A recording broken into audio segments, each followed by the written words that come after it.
And was it 7 sacks in the end of Joe Burrow? When the whole story for their off-season's been, if we can get the offensive line to be average, then we're going to be fine. We've gone out and we've picked up players. We've gone out and drafted players. We've gone out and picked up free agents. They've spent relatively big on that line. And as we saw, the Pittsburgh Steelers, and particularly TJ Watt prior to his pec injury, absolutely feasted. And it was kind of astonishing they were even in the game going into overtime, Simon. Yeah, it's an interesting one. I wonder whether it's an outlier or whether or not that's just the way the Bengals are. I thought La'el Collins was really average last night. It was a sort of a coming-of-age game for Alex Highsmith, a kid I really like coming out of college. Obviously, TJ Watt is a superstar, and the injury is huge. Interior-wise, I thought they played really well. But again, it just goes back to scheme is so important in the NFL. Scheme wins, and you look around the league at, look at the way that Kevin O'Connell was able to scheme against the really good defense of the Green Bay Packers. Look at the way that the Dolphins were able to scheme the ball to those skill position players to make yards after catch. Look at the way, most importantly, I think the Buffalo Bills sort of protected a weak cornerback group, with Tre'Davious White being out, and yet, didn't look at any point uncomfortable against the Rams on Thursday night. I think just scheme was so important. There were times where, especially during some rust, especially when teams with new coaches, new coordinators, et cetera, were trying to get their sea legs under them, that scheme really won on the opening day.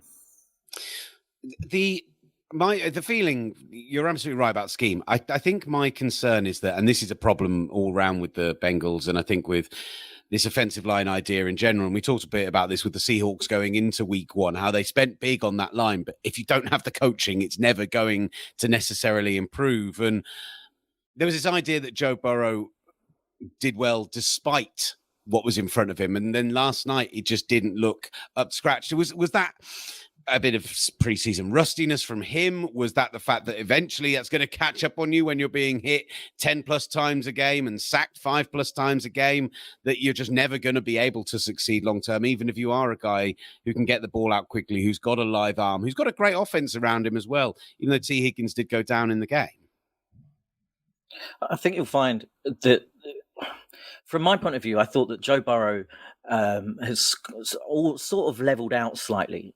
Last season, teams and players and coaches, they get on a crest of a wave and they start sailing or surfing that wave, and things start to go well for you. Things that you do come off. Yesterday, it was a regression back to 2020. We're in 2020. 2020 Joe Burrow.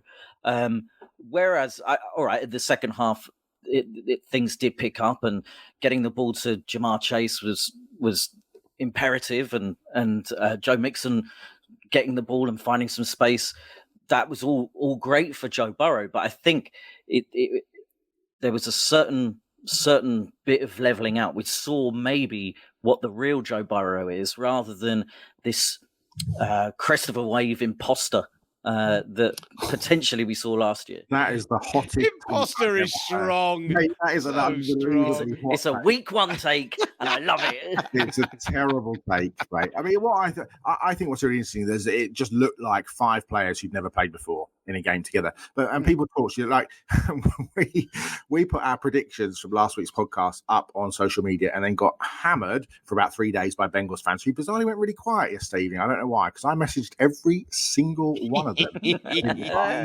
My mentions were fun. But before the game, they were talking about how we've got a new offensive line, we've improved our only issue. Well, you go back and look at week one of the last 2 seasons. Week 1 last year against Minnesota, 35 pass blocking snaps. They allowed 4 sacks.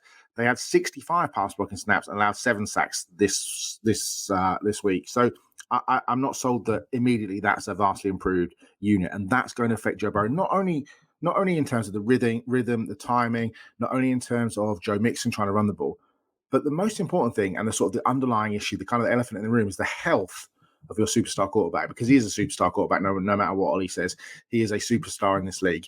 You have to protect him. He's already had an ACL injury. He was battered and bruised for the first 2 seasons.